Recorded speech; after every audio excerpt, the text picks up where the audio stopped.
నాకు ఇన్స్టాలో కానీ ఇంకే సోషల్ మీడియా ప్లాట్ఫామ్లో కానీ ఏదైనా ఫంక్షన్కి వెళ్ళినా ఎక్కువగా అడిగే క్వశ్చన్ ఒకే ఒకటండి, టూత్ పేస్ట్ కాదు, ఈ ట్రీట్మెంట్కి ఎంత కాస్ట్, ఆ ట్రీట్మెంట్కి ఎంత కాస్ట్, దానికి ఎంత అవుతుంది, దీనికి ఎంత అవుతుంది. నేను ముందు ఒకటి చెప్తాను మీకు, మీరు ఏదైనా ఒక ట్రీట్మెంట్ చేయించుకుంటున్నప్పుడు కానీ లేకపోతే ఇంకేదైనా ఒక వస్తువు కొనేటప్పుడు కానీ మీరు ఎంత డబ్బులు రెడీ చేసుకోవాలనుకోవడంలో తప్పు లేదు. కానీ డెంటల్ ట్రీట్మెంట్స్ అనేవి అందరికీ ఒకేలా ఉండవు. కొందరికి ఒక ఫిల్లింగ్తో సరిపోతుంది, కొందరి విషయంలో రూట్ కెనాల్ చేయాల్సి వస్తుంది, కొందరికి క్యాప్ పెట్టాల్సి వస్తుంది, కొందరికి సపోర్ట్ తీసుకొని బ్రిడ్జ్ కట్టాల్సి వస్తుంది, కొందరికి అది కూడా అక్కర్లేదు, ఇంప్లాంట్ డైరెక్ట్ గా వేయాల్సి వస్తుంది. సో డిఫరెంట్ ట్రీట్మెంట్స్ కి ఒక కస్టమైజ్డ్ అప్రోచ్ ఉంటున్నప్పుడు దాని కాస్ట్ కూడా ఒక కస్టమైజ్డ్ అప్రోచ్ గానే ఉంటుంది. మరి ఇప్పుడు మీకు ఫిల్లింగ్ ఎంత అవుతుందో చెప్పనా?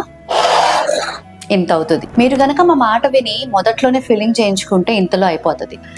ఏముందిలే, నొప్పి వచ్చినప్పుడు చూసుకోవచ్చులే అని అనుకుంటే next root canal treatment. Root canal treatment కి ఇంత అవుతుంది. రూట్ కెనాల్ ట్రీట్మెంట్ లో మీ పన్నును కూడా కాపాడతాం. రూట్ కెనాల్ కూడా లైట్ తీసుకున్నారు మీరు, ఏముందిలే ఎవరు చేయించుకుంటారా అవన్నీ అని అనుకుంటే మీ పన్నే ఊడిపోతుంది. మరి అప్పుడు ఏం చేయాలి? ఒక లేని పన్నును మనం పెట్టాలంటే ఎంత ఖర్చు అవుతుంది?